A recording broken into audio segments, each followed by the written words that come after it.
Hello दोस्तों, कैसे हैं आप सभी लोग। अच्छे होंगे, खुशहाल होंगे, मंगलमय होंगे और एचपी टेट की तैयारी जोरों शोरों से कर रहे होंगे। तो आज की हमारी वीडियो है मेथड ऑफ एजुकेशन साइकोलॉजी, शिक्षा मनोविज्ञान की विधियां। तो ये विधियां इसे रिसर्च मेथड भी बोलते हैं। इसमें दो तरीके के मेथड होते हैं दोस्तों, सब्जेक्टिव मेथड और ऑब्जेक्टिव मेथड। सब्जेक्टिव मेथड होते हैं आत्मनिष्ठ विधियां, जिन्हें हिंदी में बोलते हैं, और ऑब्जेक्टिव मेथड को बोलते हैं वस्तुनिष्ठ विधियां। सब्जेक्टिव मेथड में इंट्रोस्पेक्शन मेथड और ऑब्जेक्टिव मेथड में आपके आ जाते हैं बाकी सारे method, experiment method, observation method, case study method, survey method, correlation method. तो बाकी भी इसके मेथड है, परंतु उनको मैं मेथड कम और टूल्स ज़्यादा बोलूँगा। जैसे कि इंटरव्यू हो गया, क्वेश्चनरी हो गया, और कई तरह के इसके टूल्स भी होते हैं जिनकी हेल्प से आप ये इन मेथडों को कर सकते हैं। तो देखते हैं इनको बारी बारी, इन सब मेथडों को, और पढ़ते हैं। इनसे क्वेश्चन एचपी टैट में आते हैं, सी टैट में नहीं आते। एचपी टैट में इन मेथड से क्वेश्चन, हर जो न्यू पैटर्न है आपका, न्यू जो ट्रेंड है चला हुआ, उसमें इससे क्वेश्चन एक या दो क्वेश्चन हर पेपर में बनता है, एक या दो क्वेश्चन दोस्तों। तो इंट्रोस्पेक्शन मेथड देखते हैं। इंट्रोस्पेक्शन क्या होता है? इंट्रोस्पेक्शन मेथड होता है आत्मनिरीक्षण मेथड। क्या होता है आत्मनिरीक्षण method? Intro means within और इनवर्ड। देखो, इंट्रोस्पेक्शन मेथड होता है, इंट्रो का मतलब होता है विद इन, अपने अंदर, और इनवर्ड, अपने अंदर। और स्पेक्शन मीन लुकिंग, मतलब इस मेथड का मतलब हुआ अपने अंदर देखना। इंट्रो मीन्स विद इन और इनवर्ड, स्पेक्शन मीन लुकिंग, तो अपने अंदर देखना। The word implies self observation for और looking within inward to experience once mental stage. देखो, इसका मतलब हुआ कि या तो अपने अंदर देखना, अपने अंदर ऑब्जर्व करना चीज़ों को जो आपके चला हुआ है, और या आप किसी within inward to experience once mental stage, या किसी की मेंटल स्टेज के बारे में समझना। Suppose you are happy and in this stage of happiness you look within yourself, you are introspecting your mental feeling and examining what is going on your mind in the state of happiness. तो देखो, आप दुखी हो तो आप अपने अंदर देखोगे, झांकोगे, देखोगे कि आप दुखी हो क्यों हो, या खुश हो तो खुश क्यों हो, क्या कारण है। तो इंट्रोस्पेक्शन मतलब अपने अंदर ही झांक कर अपनी स्थिति का, अपने मन की स्थिति का पता करना। देखो, इसमें क्या करते हो, ऑब्जर्व करते हो, एनालाइज करते हो। देखो, ऑब्जर्व करोगे अपने अंदर की सिचुएशन को, एनालाइज करोगे, उससे कंक्लूजन की तरफ जाने की कोशिश करोगे, ठीक है, और बाद में क्या है, एक कंक्लूजन निकालोगे। One of the oldest method, देखो ये आता है कि कौन सा मेथड है जो सबसे ओल्डेस्ट मेथड है। तो इंट्रोस्पेक्शन मेथड सबसे ओल्डेस्ट मेथड है। आगे देखते हैं मेरिट क्या है इस मेथड की। It is the most economical method, no apparatus or liability is required for its use. The method can be used anytime and anywhere. It is the easiest method and is readily available to the individual. देखो, इसका फ़ायदे क्या क्या है। एक तो ये economical method है, बहुत ही कम दाम में आपको क्या है ये मेथड आप यूज़ कर सकते हैं, क्योंकि कुछ एपरेटस नहीं चाहिए, लेबोरेटरी नहीं चाहिए। आप अपने आप भी अपने मन के अंदर झांक के, अपने अंदर झांक के जो अपने आप के पूरे चल रहा है दिमाग में, उसको समझ के आप इस मेथड का यूज़ कर सकते हो। The method can be used any time anywhere, कहीं भी कभी भी आप यूज़ कर सकते हो। आप बैठे बैठे सोच सकते हो, अपने अंदर की परिस्थितियों को, कुंठाओं को आप समझ सकते हो। It is the easiest method and easily available to the individuals. तो दोस्तों, डीमेरिट देखते हैं। Human being are not a static object, their mental process is under constant change. तो डीमेरिट मेथड है, जो डीमेरिट्स है जो इस मेथड के, वो क्या है कि ह्यूमन बींग का जो कोई स्टैटिक ऑब्जेक्ट नहीं है, इसका जो मेंटल प्रोसेस है दोस्तों वो चेंज होता रहता है। कभी कुछ किसी के बारे में कोई आपकी भी धारणा है, कुछ किसी सिचुएशन के बारे में आपकी धारणा बदल जाती है। कभी 2 मिनट पहले आप कुछ सोच रहे हैं, 2 मिनट बाद आप उसी बात के बारे में कुछ सोच सकते हैं। नॉट साइंटिफिक मेथड नहीं है ये, साइंटिफिक मेथड नहीं है दोस्तों ये। मेंटल डिसेबल जो है, बच्चे हैं, बड़े हैं, जो भी है, जो मेंटल डिसेबल है, वो कैसे अपने इंट्रोस्पेक्शन कर सकता है, कैसे अपने अंदर के विचारों को बता सकता है। तो इसकी डिसएडवांटेज है। और इसकी डिसएडवांटेज एक ये भी है कि आप अपने को भी ठग सकते हैं। जैसे कि कई बार होता है कि हम अपने को झूठ बोल के ज़िंदगी में झूठ के बारे में अपने को भी बोलते हैं, नहीं मैं अच्छा कर रहा हूँ। मान लो आप किसी टेस्ट की तैयारी कर रहे हो, जैसे कि गवर्नमेंट टेस्ट की तैयारी कर रहे हो, आपको होप से नहीं हो रहा है, परंतु आप तब भी अपने को झूठ बोल रहे हो। आप इंट्रोस्पेक्शन करके समझ सकते हो अपनी सिचुएशन की आपसे होगा कि नहीं होगा, परंतु तब भी आप झूठ बोल रहे हैं। टाइम अपना वेस्ट कर रहे हो या पढ़ नहीं रहे हो, तो कुछ सिचुएशन होती है जहाँ हम अपने को ठग सकते हैं, तो वो भी इसकी एक डिमेरिट है। आगे चलते हैं।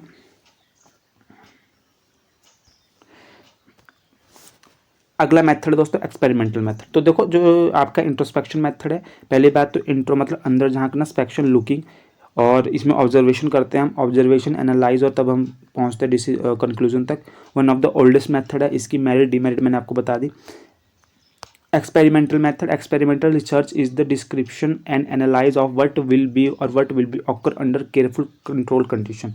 सबसे पहली बात तो कि जो ये एक्सपेरिमेंटल मेथड है केयरफुल कंट्रोल कंडीशन में होता है, इस बात को आपको ध्यान रखना होगा। कैसे होता है दोस्तों?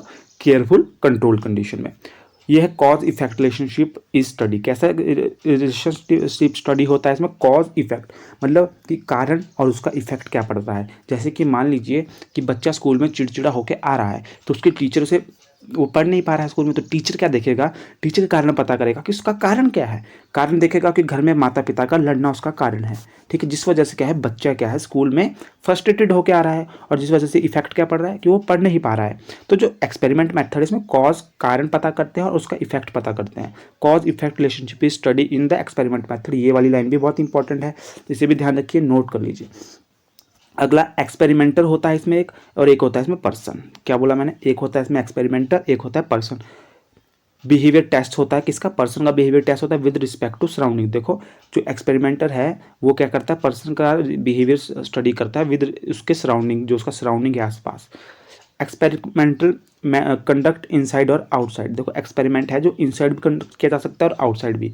अब इनसाइड मतलब जैसे लैब हो गया, जैसे एग्जांपल क्या दे सकते हैं आप इसका, कि जैसे पेवलो था, उसका डॉग था, उसके साथ जो एक्सपेरिमेंट किया गया था पेवलो के डॉग के साथ, ठीक है, उसने क्या किया था कि उसके इनसे वहाँ पे उसको कुत्ते को क्या था, कंडीशन कंट्रोल कंडीशन में क्या है, उसको क्या है, एक उसको रोटी, पहले उसको भोजन दिया जाएगा, उसके साथ घंटी बजा दी पहले उसने, ठीक है, उसके बाद क्या किया, बाद में धीरे धीरे क्या किया उसने, पहले घंटी बजा देते था और लास्ट में, और क्या था, उसकी लार निकल जाती थी, ठीक है। तो इस तरीके से था कुछ उसका एक्सपेरिमेंट, हम आगे पढ़ेंगे अभी। तो अभी मैं आपको एग्जाम्पल दे रहा हूँ, जैसे कोहलर का सुल्तान था, उसका था, उसको भी उसने क्या था कंट्रोल, वो भी उसमें भी क्या था कि वो एक अंदर था, लैब के अंदर वो एक्सपेरिमेंट किया गया था। आउटसाइड फील्ड में क्या है दोस्तों कि जैसे कि इसका एग्जांपल ये हो सकता है कि आप स्कूल में चले जाओ, कहीं आपने बच्चों पे कुछ एक्सपेरिमेंट करना है तो आप स्कूल में चले जाओ, वहाँ पे ही क्या है उन पे उसी वहीं जाके फील्ड में जाके ही आप वो एक्सपेरिमेंट करो, ठीक है। बच्चों पे आपको अगर कुछ जानना है बच्चों के बारे में तो आप एक्चुअल सिचुएशन में जाके वहाँ ऑब्जर्वेशन करो, वहाँ सिचुएशन ऐसी क्रिएट करो, ठीक है, या ऑटोमेटिक जो सिचुएशन क्रिएट करी उसको ऑब्जर्व करो, तो ऐसा हो सकता है। ये क्या है, variable dependent and independent variable. देखो इसमें क्या है, इसमें वेरिएबल होते हैं, एक होता है डिपेंडेंट एंड इंडिपेंडेंट, ये भी इंपॉर्टेंट है। देखो एक ये भी इंपॉर्टेंट है, और कॉज इफेक्ट रिलेशनशिप इंपॉर्टेंट है, कंट्रोल कंडीशन में होता है, ये इंपॉर्टेंट है, इनसे क्वेश्चन निकलते हैं दोस्तों। Variable dependent and independent variable होते हैं इसमें। देखो जो डिपेंडेंट एंड दो बार के वेरिएबल होते हैं, एक डिपेंडेंट जो डिपेंडेंट होता है और एक इंडिपेंडेंट जो इंडिपेंडेंट होता है। इसमें क्या है, in experiment researcher manipulate the independent variable and observe dependent variable. तो रिसर्चर क्या होगा, वो इंडिपेंडेंट वेरिएबल को क्या करेगा, मैनिपुलेट करेगा, और उसके जो डिपेंडेंट वेरिएबल ऑब्जर्व करेगा डिपेंडेंट वेरिएबल को। कैसे, जो पेवलो का डॉग था वो क्या कर रहा था, पहले उसने क्या था, उसको भोजन देते थे, और कुत्ते की क्या थी, कुत्ते की क्या थी दोस्तों, लार निकलती थी, ठीक है। तो इसमें जो डिपेंडेंट था वो कुत्ते की लार डिपेंडेंट थी भोजन पर, ठीक है, और भोजन था इंडिपेंडेंट। बाद में क्या उन्होंने भोजन को घंटी से रिप्लेस कर दिया, कि भोजन को घंटी बजने पे भी उसकी क्या है, लार निकलने लगी। तो क्या है, इंडिपेंडेंट वेरिएबल को चेंज करके जो डिपेंडेंट वेरिएबल था, कुत्ता था, कुत्ते की जो लार थी वो डिपेंड किस पे कर रही थी, भोजन पे, ठीक है, भोजन पे, और भोजन क्या था, इंडिपेंडेंट वेरिएबल। तो इंडिपेंडेंट वेरिएबल को चेंज करने पर उसके जो डिपेंडेंट वेरिएबल पर क्या चेंजेस आते हैं उसको ऑब्जर्व करते हैं इसमें, ठीक है। In experiment research manipulate the independent variable. Research क्या करती थी, इंडिपेंडेंट वेरिएबल को मैनिपुलेट करेगी, और ऑब्जर्व किसको करेगी, डिपेंडेंट वेरिएबल को। जैसे कि इसमें कुत्ते की जो लार थी वो डिपेंडेंट किस पे करती थी, उसके भोजन पर, वो डिपेंडेंट वेरिएबल थी कुत्ते की लार या कुत्ता, उसको ऑब्जर्व करेंगे, मैनिपुलेट किसको करेंगे, उसके भोजन को, ठीक है। जब उसके भोजन को बाद में उसने घंटी बजाने लग गए, भोजन को रिप्लेस कर दिया उन्होंने घंटी से, तब भी उसकी लार निकल रही थी, तो उसने क्या किया, डिपेंडेंट वेरिएबल को ऑब्जर्व किया। आशा करता हूँ आपको समझ आया होगा। Most systematic method of getting reliable data, बहुत ही सिस्टमेटिक डाटा है रिलायबल डाटा को इकट्ठा करने के लिए। कंट्रोल कंडीशन में होता है, साइंटिफिक मेथड है। ठीक है दोस्तों, कंट्रोल कंडीशन में होता है और साइंटिफिक मेथड है। तो ये हो गया आपका एक्सपेरिमेंटल मेथड। आशा करता हूँ इसमें समझ आया होगा आपको। देखो इसमें मेन पॉइंट जो आपको याद रखने ही रखना है, एक तो कॉज इफेक्ट रिलेशनशिप स्टडी होता है, इसमें कंट्रोल कंडीशन में होता है, एक एक्सपेरिमेंटर होता है, एक पर्सन होता है, एक्सपेरिमेंट इनसाइड और आउटसाइड कर सकते हैं। तो कि याद रखने वाली बात, control condition cause effect relationship study होता है, वेरिएबल है इसमें इंडिपेंडेंट और डिपेंडेंट। ठीक है, किसको चेंज करते हैं, इंडिपेंडेंट वेरिएबल को चेंज करते हैं और ऑब्जर्व करते हैं डिपेंडेंट वेरिएबल को। मोस्ट सिस्टमैटिक मेथड है, कंट्रोल कंडीशन में होता है, साइंटिफिक मेथड है। ये 4-5 चीज़ें आपको याद रखनी है। अब आ जाता है आपका तीसरा मेथड, ऑब्जर्वेशन मेथड। कौन सा आ जाता है, ऑब्जर्वेशन मेथड। अदर नेम है इसका एक्सट्रोस्पेक्शन मेथड। देखो अदर नेम इसका एक्सट्रोस्पेक्शन मेथड क्यों है, क्योंकि इंट्रोस्पेक्शन मेथड कौन सा था हमारा, सबसे पहले वाला, इसको हम एक्सट्रोस्पेक्शन क्यों बोल रहे हैं। इंट्रोस्पेक्शन में हम अंदर अपने अंदर झांक के उसको चीज़ों को ऑब्जर्व करते थे, एनालाइज करते थे, परंतु एक्सट्रोस्पेक्शन मेथड में क्या है, जो ऑब्जर्वेशन मेथड है, हम कहीं बैठ के या कहीं दूर से या उसके पास जाके उसके साथ रह के हम क्या करते हैं, उसकी जो बाहर का जो उसका बिहेवियर है उसको स्टडी करते हैं। अंदर तो हम उसके झांक नहीं सकते, हम क्या है उसके बाहर के किसी इंसान के बाहर के बिहेवियर को हम क्या स्टडी करते हैं, इसलिए इसे क्या बोलते हैं, एक्सट्रोस्पेक्शन मेथड। क्योंकि वो जैसे बच्चा ग्राउंड में खेल रहा है तो वो क्या क्या हरकतें कर रहा है, तो वो तो एक्स्ट्रो उसकी बाहर की हरकतें हम ऑब्जर्व कर रहे हैं। ठीक है, तो उसको इसलिए बोलते हैं, इसे बोलते हैं एक्सट्रोस्पेक्शन मेथड। ऑब्जर्वेशन मेथड को क्या बोलते हैं, एक्सट्रोस्पेक्शन मेथड। इंपॉर्टेंट है, ध्यान रखिएगा। Observation deal with the overt behaviour of a person in appropriate situation. तो ऑब्जर्वेशन किसमें डील करती है, उसके बाहरी बिहेवियर को अप्रोप्रिएट सिचुएशन में ऑब्जर्व करने पर।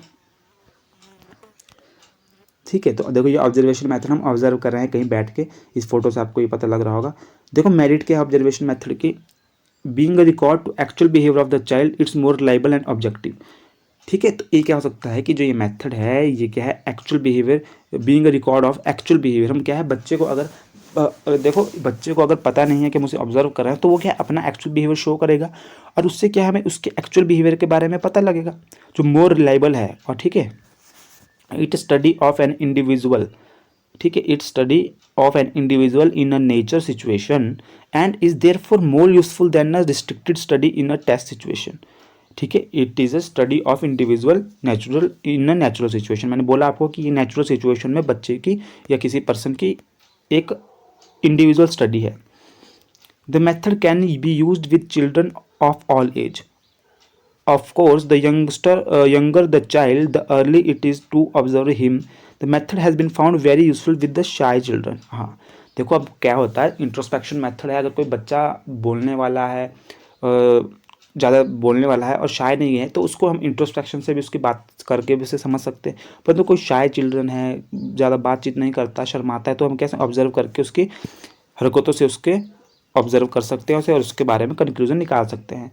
लिमिटेशन क्या है इसकी, देखो इसका क्या मतलब है कि जो ऑब्जर्वर है वो अपना पर्सनल मत उसमें रख सकता है, क्योंकि अब वो किस तरीके से किसी बच्चे की किस हरकत को किस तरीके से देखता है उस पर भी उसकी एनालाइज जो करेगा वो उस पर भी डिपेंड करेगा कि वो किस तरह एनालाइज कर रहा है, उसकी पर्सनल सिचुएशन के हिसाब से भी कि वो पर्सनल किस तरह से उस सिचुएशन को देखता है। रिकॉर्ड में be written in the 10% accuracy at as the observation is recorded after the action there is some time lag. अच्छा, जो रिकॉर्ड है वो not written with 10% accuracy as the observation is recorded after the action there is the some time lag। हो सकता है इसमें time lag हो और उतनी एक्यूरेसी से उसे नहीं लिखा जा रहा हो, तो इसमें ऑब्जर्वेशन बिहेवियर के मेरिट डीमेरिट नहीं आने वाली आपको, परंतु आपको पता होना चाहिए कि ऑब्जर्वेशन मेथड क्या है। इसको एक तो एक्सट्रोस्पेक्शन मेथड बोलते हैं। Observation deal with overt behaviour, जिसका भारी बिहेवियर होता है, बिहेवियर को हम स्टडी कर सकते हैं। इंट्रोस्पेक्शन की तरह इनर बिहेवियर इसमें स्टडी नहीं कर सकते। ठीक है, तो आगे चलते हैं। अगला मेथड है केस स्टडी मेथड। देखो केस स्टडी मेथड है जो, ये बहुत ही अच्छा मेथड है। इसमें क्या है, जो इंडिविजुअल पर्सन होता है उसके पूरी ही तहकीकात, उसको पूरा उसकी स्टडी करके, देखो एक तो इंडिविजुअल पर हम इस मेथड का यूज़ करते हैं। डेप्थ स्टडी होती है, देखो किसी इंडिविजुअल की हम केस स्टडी कर रहे हैं तो हम उसकी पूरी हिस्ट्री निकालेंगे, उसकी मेडिकल हिस्ट्री, उसकी बचपन की हिस्ट्री, उसकी पेरेंटल हिस्ट्री, उसकी कैसे उसकी पेरेंट ने उसकी बड़ा किया उसे, क्या उसकी सिचुएशन रही थी, सब कुछ हम उसके बारे में पता करेंगे। डेप्थ स्टडी होती है, help to reveal the underlying cases of misbehaviour by careful observation of individual. Useful for children with the special need and problematic children. देखो इस जो मेथड है केस स्टडी मेथड, इसका सबसे अच्छा उपयोग है जो एक तो स्पेशल नीड के चिल्ड्रन और एक प्रॉब्लमेटिक चिल्ड्रन जो बहुत ही प्रॉब्लमेटिक है उनके बारे में पता करने के लिए हम केस स्टडी मेथड यूज़ कर सकते हैं। और दूसरा स्पेशल नीड के चिल्ड्रन, मेंटल डिसेबल चिल्ड्रन, बहुत तरीके के चिल्ड्रन हैं जो अपने आप हम अपने को शो नहीं करते, ठीक है, अपने को बता नहीं सकते अपने मन की बातें, और जिनको हम ढंग से ऑब्जर्व भी नहीं कर पाते, उनको हम केस स्टडी मेथड से अच्छे तरीके से हम क्या है उनकी स्टडी कर सकते हैं, डेप्थ स्टडी कर सकते हैं, इंडिविजुअल स्टडी करते हैं इसमें। और इसमें क्या है ऑब्जर्वेशन, केयरफुल ऑब्जर्वेशन होती है, बच्चे के पूरा हिस्ट्री देखी जाती है। Useful for the children with special need and problematic children. तो आपको समझ आ रहा हो case study method. Case study method actually में वही है कि पूरी उसकी हिस्ट्री निकालेंगे, उसकी पेरेंटिंग कैसी हुई, उसकी पेरेंट्स ने कैसे उसकी परवरिश की है, उसकी स्कूल में कैसे उसके टीचर ने उसके साथ बिहेवियर किया और टीचर के साथ कैसा बिहेवियर करते हैं, उसके बच्चे कैसा बिहेवियर करते हैं, उसकी मेडिकल सिचुएशन क्या है, उसकी मेंटल सिचुएशन क्या है, एक एक चीज़ को इसमें इंडिविजुअल की स्टडी किया जाता है। और सबसे अच्छा यूज़फुल होता है ये प्रॉब्लमेटिक चिल्ड्रन और स्पेशल नीड वाले चिल्ड्रनों के साथ। एक आ जाता है आपका survey are use to collect self report data from individual regarding their attitudes, beliefs, experience और behaviour related to education. Survey में be administrated through questionnaire, interview और ऑनलाइन फॉर्म। देखो सर्वे मेथड, अब देखो किसी के बारे में हमें उससे ही जानना होगा, ठीक है। एक तो है इंट्रोस्पेक्शन मेथड की उसके अंदर अपने को इंट्रोस्पेक्ट करेगा, अंदर से समझ के, ठीक है, अपने को ठीक करेगा। और एक हो सकता है कि दूसरा बंदा उसकी बातें सुनकर उसको राय देगा इंट्रोस्पेक्शन मेथड में। परंतु देखो सर्वे रिसर्च ऐसी ये कुछ टूल्स होते हैं इसके अंदर, जैसे कि क्वेश्चनरी। अब बच्चे से क्वेश्चन उसको क्या है, बच्चे को एक क्वेश्चन दे दिया जाएगा, उसके बारे में वो क्या सोचता है या उसको टिक करना है उसमें से कोई एक आंसर। इंटरव्यू लेके हम उसको समझ सकते हैं कि हम उसका इंटरव्यू ले रहे हैं, उससे बातचीत कर रहे हैं, उससे ऑनलाइन फॉर्म फिल करके हम उनके बारे में जान सकते हैं। तो ये कुछ सर्वे है और ये टूल है, क्वेश्चनरी, इंटरव्यू, ऑनलाइन फॉर्म, ये सब क्या है, टूल है। तो सर्वे रिसर्च के हम सर्वे करके उससे हम पता कर सकते हैं उसके एटीट्यूड, बिलीव्स, एक्सपीरियंस के बारे में। तो दोस्तों देखते हैं कोरिलेशन रिसर्च। कोरिलेशन रिसर्च क्या है, देखो correlation research is study examine the relationship between two और मोर वेरिएबल। तो देखो ये क्या है, ऐसी स्टडी है और क्लोजनेस है दो वेरिएबल के बीच, स्टडी और क्लोजनेस है दो वेरिएबल के बीच, ठीक है, जिनको हम स्टडी करते हैं इसमें। मान लीजिए कि correlation coefficient strength and direction of relationship between variable. देखो जो कोरिलेशन कोफिशिएंट है वो क्या करती है, स्ट्रेंथ एंड डायरेक्शन बताती है दो वेरिएबल के बीच। अब देखो कैसे कोरिलेशन रिसर्च क्या बोलती है कि जैसे दो वेरिएबल है और हम दोनों वेरिएबल एक दूसरे पर कैसा प्रभाव डालते हैं, जैसे कि महंगाई और खरीदी। अब महंगाई और खरीदी का एग्जांपल ले लो कि जब महंगाई बढ़ती है दोस्तों तो खरीदी क्या है, कम होती है। ये एक इनके बीच का रिलेशन है। अगर महंगाई बढ़ेगी तो लोग क्या है, चीज़ें खरीदना कम करेंगे, ये बीच इनका रिलेशन है। तो इससे आप समझ सकते हैं कि जब क्या है एक वेरिएबल बढ़ता है तो दूसरे से वेरिएबल पर उसका क्या प्रभाव पड़ता है, ये होता है कोरिलेशन रिसर्च, ठीक है। तो इसमें कोरिलेशन कोफिशिएंट से हम इसे समझते हैं। कोरिलेशन कोफिशिएंट क्या है, कोरिलेशन कोफिशिएंट बताती है उसकी डायरेक्शन और स्ट्रेंथ। जैसे कि अगर कोरिलेशन कोफिशिएंट 0 है तो उन दोनों के बीच कोई रिलेशन नहीं है, जो दो वेरिएबल है उनके बीच कोई रिलेशन नहीं है। अगर इसमें क्या है, अगर कोरिलेशन स्ट्रेंथ आपकी +1 है तो उनके बीच क्या है, पॉजिटिव डायरेक्शन है उन दोनों की। मतलब क्या है कि दोनों एक दूसरे पर प्रभाव डालते हैं, पॉजिटिव प्रभाव डालते हैं, ठीक है, कैसा, पॉजिटिव। और अगर ये नेगेटिव में है तो ये क्या है, नेगेटिव प्रभाव दूसरे पर डालते हैं। तो कोरिलेशन आप ऐसे समझ सकते हैं कि एक दूसरे का रिलेशन, दो वेरिएबलों का एक दूसरे पर रिलेशन, और वो रिलेशन उन दोनों की क्लोजनेस, उनकी स्ट्रेंथ पर कितना प्रभाव डालता है, ठीक है, इसे बोलते हैं कोरिलेशन रिसर्च। और इसकी जो डायरेक्शन है, कोरिलेशन कोफिशिएंट है, वो क्या हो सकता है, पॉजिटिव, नेगेटिव एंड 0। तो आशा करता हूँ आपको दोस्तों ये वीडियो समझ आई होगी। इसका ज़्यादा मैंने आपको डिटेल में नहीं बताया क्योंकि ये इतना इंपॉर्टेंट नहीं थी कोरिलेशन रिसर्च, ना ऐसे क्वेश्चन आते हैं, परंतु मैंने आपको हल्का मुल्का आइडिया समझा दिया। बाकी अगर ये क्वेश्चनों में आएगा तो मैं आपको इसे वहाँ भी डिटेल में समझा दूंगा। तो दोस्तों देख लेते हैं इससे ही क्वेश्चन जो आपने भी साइकोलॉजिकल मेथड की उनसे क्वेश्चन देखते हैं। तो आपका क्वेश्चन क्या है, in which method of study of psychology independent and dependent variable are important element. किस में होते हैं इंपॉर्टेंट वेरिएबल, इंडिपेंडेंट और डिपेंडेंट एलिमेंट। मैंने आपको बताया था इंट्रोस्पेक्शन मेथड में नहीं होते, ऑब्जर्वेशन में भी नहीं होते, केस हिस्ट्री में भी नहीं होते। किस में होते थे, एक्सपेरिमेंट मेथड में मैंने आपको बताया था कि उसमें क्या है, कॉज और कॉज इफेक्ट रिलेशन को स्टडी करते हैं तो, ठीक है, कारण और उस पर प्रभाव, कॉज कारण और इफेक्ट क्या पड़ेगा उसको स्टडी करते हैं। और एक होता है उसमें डिपेंडेंट एंड इंडिपेंडेंट वेरिएबल। जब आप क्या है इंडिपेंडेंट वेरिएबल को चेंज करेंगे तो डिपेंडेंट वेरिएबल भी उस पर प्रभाव डालेगा, ठीक है। इंडिपेंडेंट वेरिएबल को चेंज करने पर, इंडिपेंडेंट को चेंज करने पर डिपेंडेंट पे भी प्रभाव डालेगा, ठीक है। बताया था मैंने, जैसे कि एग्जांपल दिया था मैंने, पेवलो का डॉग जब उसका भोजन पर क्या है बदलने पर उसके जो उसका इंडिपेंडेंट वेरिएबल था भोजन और डिपेंडेंट वेरिएबल था उसकी लार निकलना, ठीक है। तो मैंने आपको बताया था इसका है एक्सपेरिमेंटल मेथड। अगला question, concept like introspection,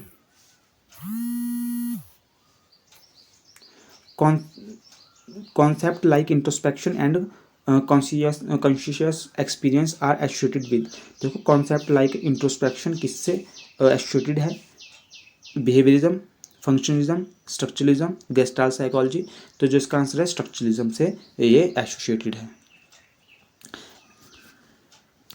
the most scientific and objective method of studying behaviour. तो most scientific and objective method है स्टडी करना बिहेवियर को, कौन सा है? Observation method, experimental method, survey method and case study method. मैंने इसमें बताया था आपको कि मोस्ट साइंटिफिक मेथड कौन सा है, experiment method is most scientific method, ठीक है। ऊपर से ऑब्जेक्टिव मेथड भी है।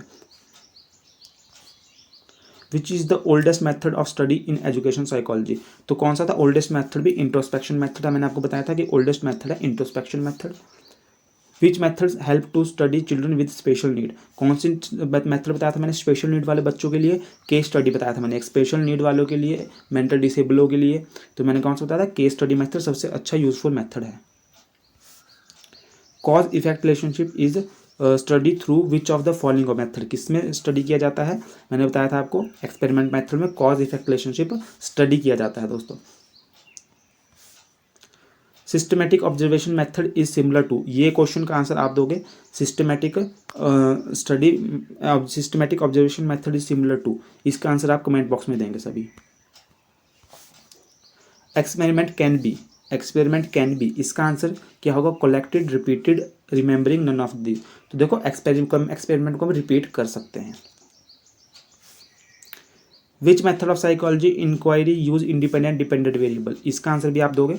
Dependent and independent variable, question number 9 है ये। क्वेश्चन नंबर 9 लिख के इसका आंसर दीजिएगा। कौन सा मेथड यूज करता है independent and dependent variable? Which of the following is the most essential component of experiment method, इसका आंसर भी आप खुद देंगे। कौन सा? क्वेश्चन नंबर 10 लिख के इसका आंसर आप दोगे। तो जल्द से जल्द अपना कमेंट बॉक्स में इसका आंसर दीजिएगा। कौन सी मोस्ट एसेंशियल कंपोनेंट कौन सा है इसमें से?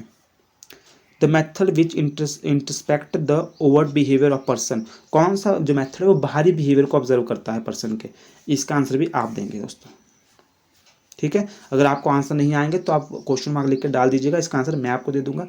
तो the introspection method, the subjective and the investigator are. देखो इंट्रोस्पेक्शन मेथड में subject and investigator are two different person. Subject and investigation is the same person, only investigator none of these.